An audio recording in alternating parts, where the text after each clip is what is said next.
नमस्कार। आज बात करेंगे हम लोग बिहार के सबसे महत्वपूर्ण, सबसे हॉट, जिसके बारे में जानना चाहते हैं सब लोग। सिर्फ बिहार के नहीं, देश दुनिया के लोगों का भी नजर इस सीट पे होता है। जी हाँ, तो हम लोग आज बात करने जा रहे हैं पाटलिपुत्रा लोकसभा क्षेत्र।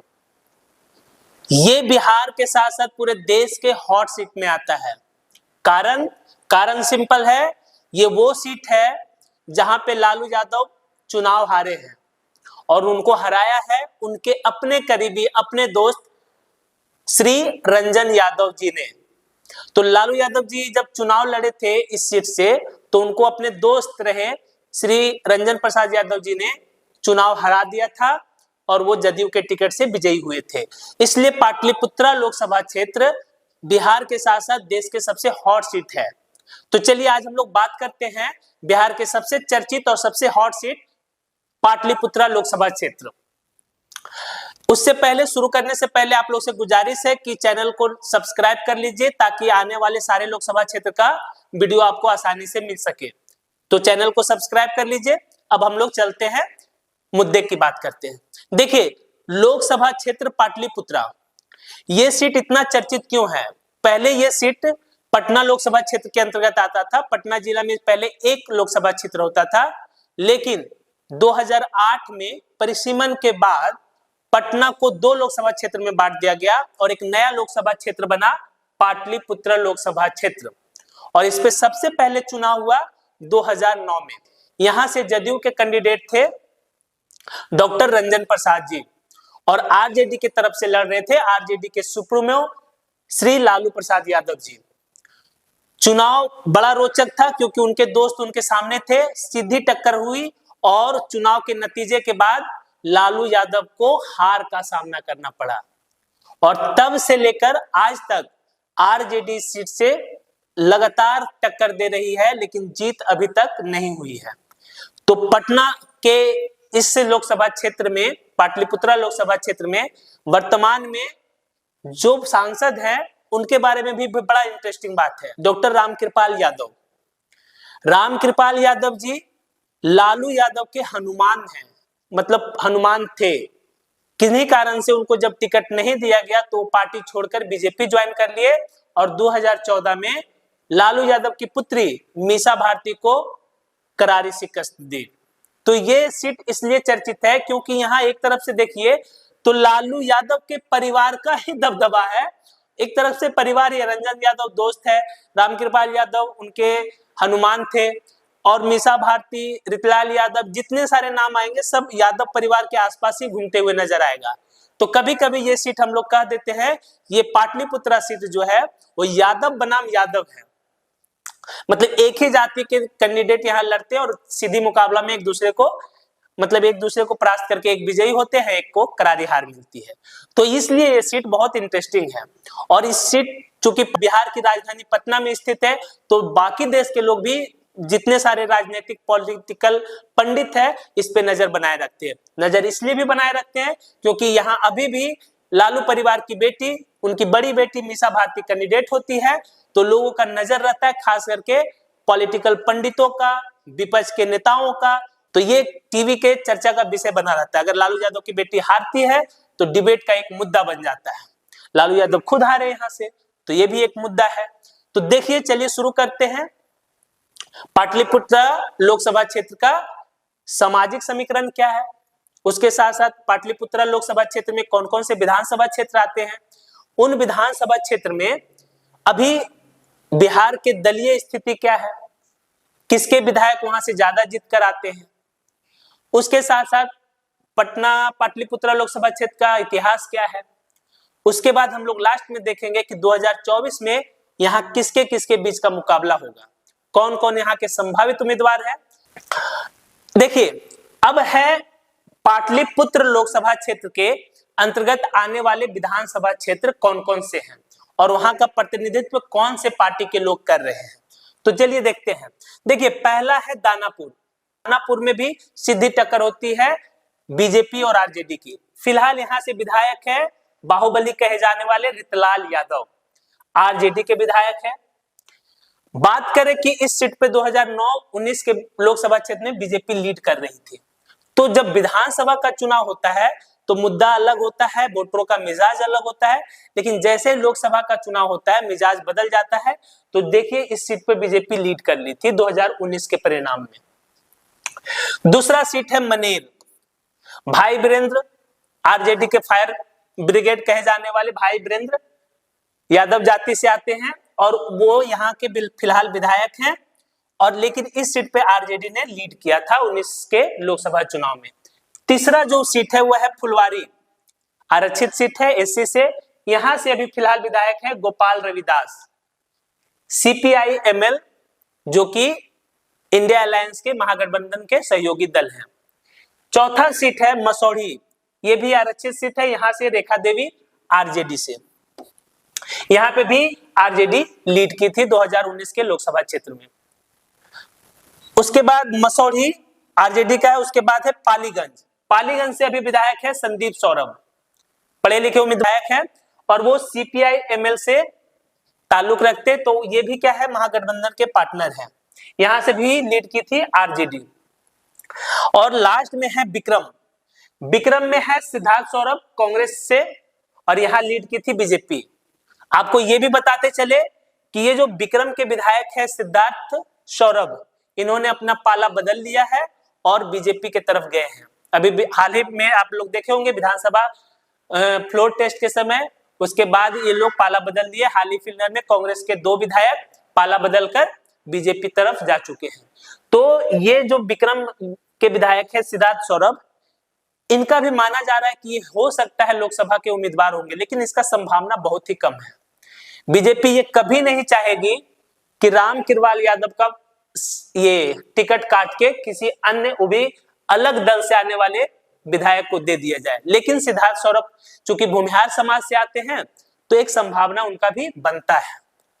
यहां पर अगर जातीय समीकरण की बात करेंगे उससे पहले देख लेते हैं, ये रहा आपका 6 विधानसभा क्षेत्र का हाल, जहां पे आपको साफ साफ दिख रहा है। अगर दलीय स्थिति की बात कीजिए तो यहां से आरजेडी 3 सीट पे लीड करती है, उनके सहयोगी सीपीआई एमएल 2 सीट पर है और सिर्फ 1 सीट 3 आरजेडी के, 1 2 3 और सीपीआईएमएल के 2, कांग्रेस के 1। तो देखा जाए तो 6 का 6 सीट फिलहाल महागठबंधन के पक्ष में है। तो यहां सब पे एनडीए के सहयोगी पार्टी का खाता नहीं है। एक भी विधायक इस क्षेत्र से एनडीए के नहीं है। तो एक तरह से आप कह सकते हो कि यह क्षेत्र जो है वो महागठबंधन के दबदबा वाला क्षेत्र है।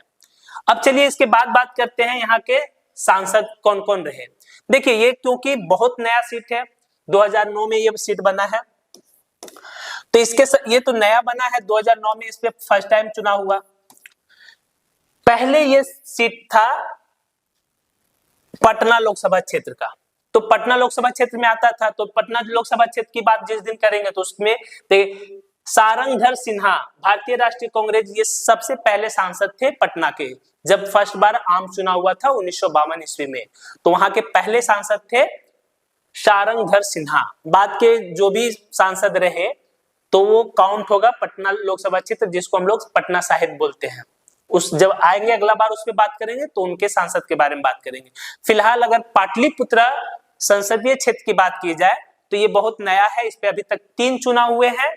2009 में रंजन प्रसाद यादव जनता दल यूनाइटेड से, 2014 में रामकृपाल यादव भारतीय जनता पार्टी से, 2019 में भी रामकृपाल यादव भारतीय जनता पार्टी से। ठीक है, अब सबसे पहले बात कीजिए 2019 के चुनाव की।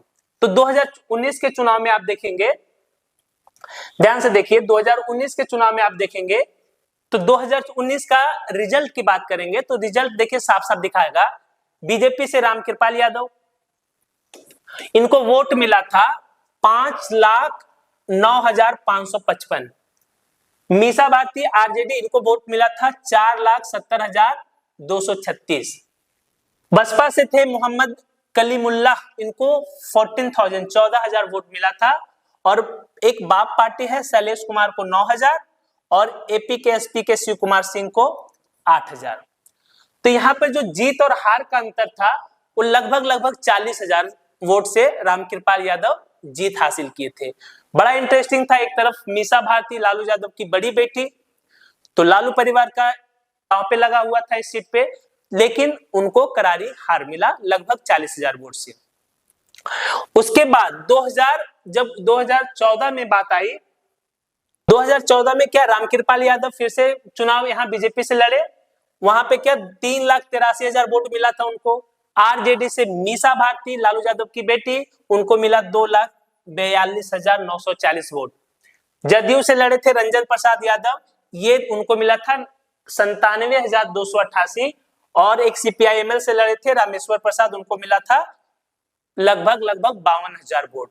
तो 2014 में मोदी लहर में आरजेडी की स्थिति लगभग ठीक थी। रंजन प्रसाद की वजह से यादव वोटों का बिखराव हुआ, क्योंकि जदयू अलग लड़ रही थी, तो यादव वोटों का कुछ भाग रंजन प्रसाद के तरफ भी चला गया। तो इस तरह से ऐसे तो तीनों कैंडिडेट यादव ही थे, तो यादव कैंडिडेट वोटरों के लिए चुनना थोड़ा मुश्किल था कि किसके पक्ष में जाए किसके पक्ष में नहीं जाए। तो ये रहा आपका पाटलिपुत्र का इतिहास। तो ये इतिहास रहा है पाटलिपुत्र लोकसभा क्षेत्र का। अब हम लोग बात करते हैं यहाँ के जातीय समीकरण की। पाटलिपुत्र लोकसभा क्षेत्र के जातीय समीकरण की बात कीजिएगा तो यहाँ कुल वोटरों की संख्या अगर आप देखिएगा तो 16 लाख वोट, यहाँ पे 16.5 लाख मतदाता है। कुल वोट इसका 16.5 लाख है। उसमें से अगर आप देखिएगा तो सबसे ज्यादा 4 लाख यादव, उसके बाद 3 लाख भूमिहार, 1 लाख ब्राह्मण, 1,70,000 कुर्मी और कोई 1.5 लाख मुस्लिम। तो इस तरह से देखा जाए तो इस सीट को भी हम लोग कह सकते हैं यादव भूमिहार वाला सीट। लेकिन बहुलता के नाम पर यहाँ सबसे ज्यादा वोटर यादव जाति से ही है। उसके 2 नंबर पे है भूमिहार जाति। तो ये भूमिहार जाति और यादव जाति की जो सीधी टक्कर होती है, लेकिन यहाँ पर कोई भी पार्टी कैंडिडेट सिर्फ और सिर्फ यादव जाति को देते आई है, इसलिए यहाँ यह सीट यादव बनाम यादव होता है। 2024 लोकसभा चुनाव में क्या संभावना बनता है? क्या यह सीट यादव बनाम यादव ही होगा या किसी भूमिहार कैंडिडेट का एंट्री होने वाला है? ऐसा हम क्यों कह रहे हैं? क्योंकि आपको पहले बता चुके हैं कि विक्रम के विधायक सिद्धार्थ सौरभ कांग्रेस को छोड़कर बीजेपी ज्वाइन कर चुके हैं, तो हो सकता है उनका चाहत हो कि वो लोकसभा चुनाव लड़े। तो चलिए, तो जैसा कि आपको बता दिए 2024 की संभावना देखिए, ये है रामकृपाल यादव जी, जिनका श्योर एंड सर्टेन है कि उनको टिकट मिलने जा रहा है बीजेपी की तरफ से, क्योंकि वो अभी 2 बार के सिटिंग सांसद है।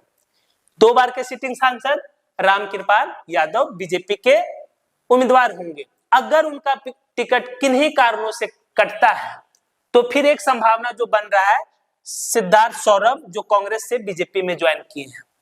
दूसरी ओर आरजेडी के तरफ से 2 बार की कैंडिडेट रह चुकी मीसा भारती की संभावना है कि वो तीसरी बार भी आरजेडी की तरफ से उम्मीदवार होगी। कि वहां से दानापुर के विधायक रितलाल यादव का नाम का भी चर्चा जोर शोर से है। अगर लालू यादव अपने परिवार से कैंडिडेट नहीं देते हैं तो ये श्योर और सर्टेन रखिए कि बाहुबली विधायक कहे जाने वाले रितलाल यादव पाटलिपुत्र क्षेत्र के कैंडिडेट महागठबंधन की तरफ से होंगे। और नहीं अगर सीट ये लड़ते हैं मीसा भारती को मिलता है तो फिर पिछली बार की तरह इस बार भी मुकाबला रामकृपाल यादव और मीसा भारती के बीच में ही होगा। सिद्धार्थ सौरभ जो कांग्रेस से बीजेपी में आए हैं, इनका भी संभावना थोड़ा बहुत है, लेकिन ना के बराबर है। कोई उलटफेर होता है तो इनको चांस दिया जा सकता है। ऐसे स्थिति में अगर सिद्धार्थ सौरभ को टिकट दिया जाता है एनडीए की तरफ से तो ये फिर सीट बड़ा हॉट सीट हो जाएगी और यादव वर्सेस भूमिहार का सीधी टक्कर होगा। तो यहाँ पे फिर जातीय गोलबंदी तय है। तो देखिए क्या होगा 2024 का नतीजा। ये था आपका पाटलिपुत्रा लोकसभा क्षेत्र, बिहार का सबसे हॉट लोकसभा क्षेत्र। बाकी आपको कैसा लगा ये जानकारी, आप क्या सोचते हैं कमेंट कर सकते हैं। अगर चैनल को सब्सक्राइब नहीं किए हैं तो चैनल को सब्सक्राइब कर दीजिएगा ताकि आगे आने वाले लोकसभा क्षेत्र से आपसे जुड़े रहें।